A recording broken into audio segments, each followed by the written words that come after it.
Godzilla Minus One, one of the glaziest, greatest things ever conceived by the human mind. I'm so happy. I couldn't be happier. It's getting a sequel. Oh my god, I gotta prepare. Oh, what am I gonna do? I gotta get my thoughts together. I mean, it's gonna be better than the first one. I mean, that's impossible. Minus One's one of the best things ever made. So, I mean, there's no way. But, I mean, is it? Is it really possible? Yeah, I think it could be. Godzilla Minus Two could potentially change the landscape of not only the current identity of the legendary Monsterverse, but also the entire American formula of kaiju filmmaking. I really don't think people understand how big this new era of Godzilla could be, and how much Godzilla Minus One completely shook the entire filmmaking industry, not only in Japan, but also in Hollywood. And man, what a time it is to be a Godzilla fan.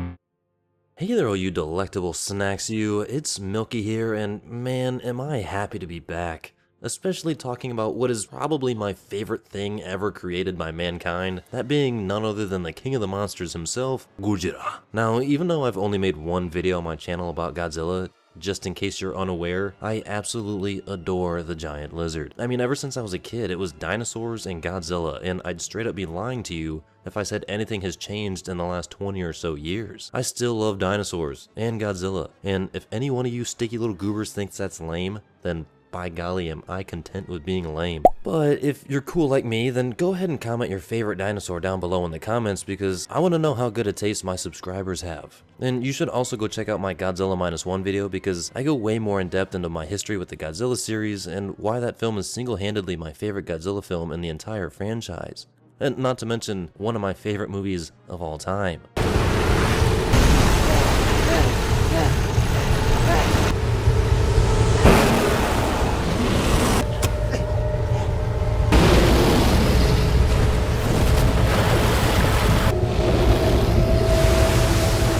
As much as I do love the legendary Monsterverse's take on the Big G, I would be lying to you if I said I hadn't felt like there was just something missing from the American films. This unfortunately was especially apparent for me with the recent release of Godzilla x Kong: The New Empire. Did I have a good time with this film? Yeah, I'd say I did. I walked out of the theater for the most part satisfied. It was a fun, larger-than-life blockbuster that very much so seemed to take inspiration from the Showa era with its goofy and outlandish ideas. But there was one very specific moment in the film when I felt a very slight feeling of dread. A feeling that the Monsterverse was going in a direction that I wasn't really hoping for. That scene being the Hollow Earth Zero Gravity scene.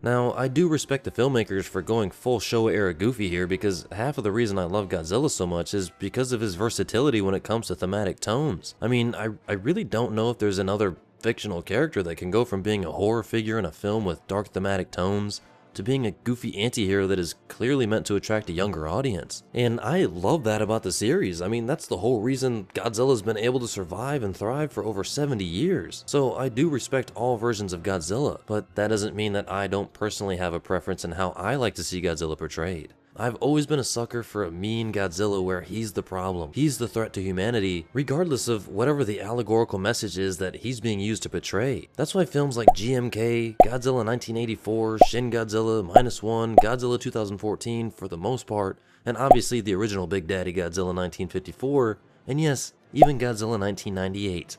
I don't care, are my favorite films in the franchise. And oh man, do I forget about it. Do I love to see the Big G-Man take on monsters in a WWE style cage match brawl, so don't get it twisted, but sitting in the theater during certain parts of The New Empire, I couldn't help but feel like I was watching more of a Marvel movie than I was a Godzilla movie. And I'm not talking about pre-Endgame era Marvel movies, I'm talking about like modern era Marvel films, and even if you're just somewhat out from under your rock once in a while, you probably know how that's going. I mean, it's not that bad, I'm just being dramatic, but it did feel more along those lines.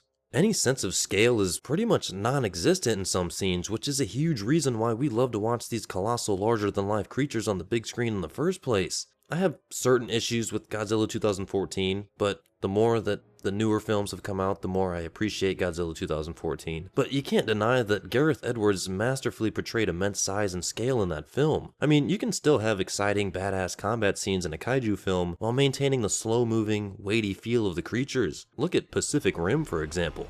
Now, to be fair, I probably had elevated expectations from having watched Minus One just a few months earlier, and if The New Empire is a good cheeseburger, Minus One is a ribeye steak from a 5-star restaurant. Both enjoyable, just in different ways. I can't help but feel like the massive unexpected success of Minus One may have shifted the direction of the Monsterverse. Now, obviously the influence wouldn't have been felt in The New Empire because that movie would have already been finished or at the very least near completion when Minus One released, but now that they both released and the world has seen how highly praised Minus One was, I really think whoever's coming back to make the next legendary film will take some pretty serious inspiration from it.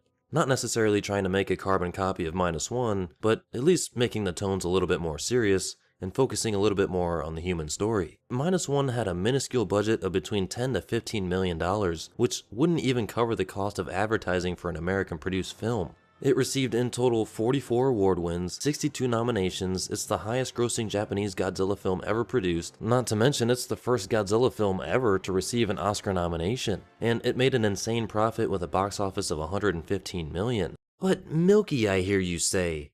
$115 million? There are a ton of American-produced films that make 3 to 4 to 5 times that much money. So what are you on about? Well, you sticky little glazer. That number may not seem like a lot when you look at what the Monsterverse films make, but you have to remember how insanely expensive those films are to make. Those films have to hit nearly $500 million just to break even. Minus One did all of that and more on a fraction of the budget. So what does all this mean? Why will Godzilla Minus 2 be such a big deal? Godzilla Minus One truly solidified its placement with the Western audience without the privileges of being an American-made money laundering production. No massively overinflated budgets, no extensive advertising, and not to mention the film wasn't even in English, yet it resonated with American audiences and blew up in my little link guy just fell. Anywho's, blew up in success from word of mouth alone. The film essentially went viral online with thousands of near-perfect reviews. I mean, I almost still can't think of another film that's had such unanimous praise across the board. And to be very fair, a lot of the credit is owed to the legendary films because they have made Godzilla more mainstream than he's ever been before. So Minus One definitely benefited from that momentum. But if that film did as well as it did with everything going against it, just imagine what Godzilla Minus 2 will be able to accomplish. The stereotype of cheesy Japanese Godzilla films has pretty much been eradicated from the Western world. You could argue that Shin Godzilla is actually the film that accomplished this feat, but Shin Godzilla never receiving a widespread American theatrical release could have never done the things that Godzilla Minus One has been able to do. Not to mention that Shin Godzilla is more of a political study than a blockbuster, so I think it's just a little bit too niche to be as mainstream as Godzilla Minus One has become, but that's besides the point. So I know you guys don't know this because I edited it out. But I just got myself a little snacky snack, so let's go ahead and get back into it, huh?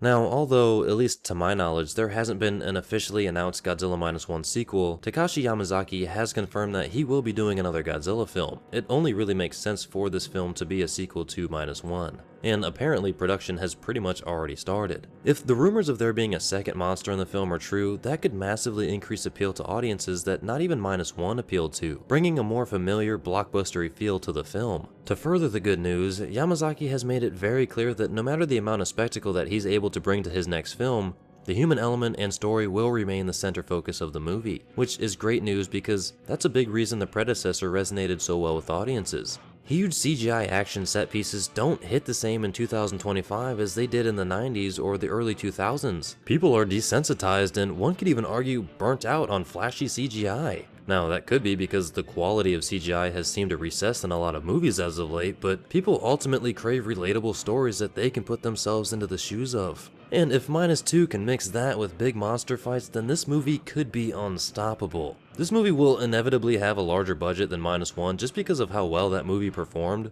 so Yamazaki will likely feel less restricted in his ideas for the film. I mean, if he can pull this off with $10 million, just imagine what he could do with even $30 million. The man is a wizard. I still can't wrap my head around how they managed to pull this off. If Minus 2 releases with more advertising and a pre-existing amount of hype from the first film, Minus 2 genuinely could pull off American blockbuster numbers. This is one of the most important times in the history of Japanese Godzilla films when it comes to determining how the franchise will continue in the United States. It has more praise and attention than ever before, and could ultimately be the defining version of Godzilla. I just truly believe that we're gonna see a whole new era of Godzilla that we've never seen the likes of before. Even I have underestimated how big of a change Godzilla Minus One has brought to the series. I mean, who would have thought 70 years after the original movie released, we would get potentially one of the best Godzilla movies of the entire series? I mean, it's insane to think about. That's nuts. I mean, think of another movie that's been around for almost a century, and one of the best entries in the series came out in the latter half. That's absurd. So yeah, saying that I'm optimistic for the future of the Godzilla franchise is a little bit of an understatement. I am so happy that we get to live in a time, as Godzilla fans, to see what's going on. And it might have sounded like I was crapping on the Legendary, the Monsterverse, but I really do love those movies. I really do. I think they're great. I think they're a great time. They really do give me the monster clashing satisfaction that I need from Godzilla. So to have those movies and the more serious Godzilla Minus One soon-to-be franchise, it's just a perfect blend to keep this series alive. You need both to keep it going, because what better way to keep something alive than to pander to the adults and the kids and the teenagers and everybody. And it's a good time, man. So yeah, have you seen Godzilla Minus One? And if you haven't, why are you here right now? You should be watching Godzilla Minus One.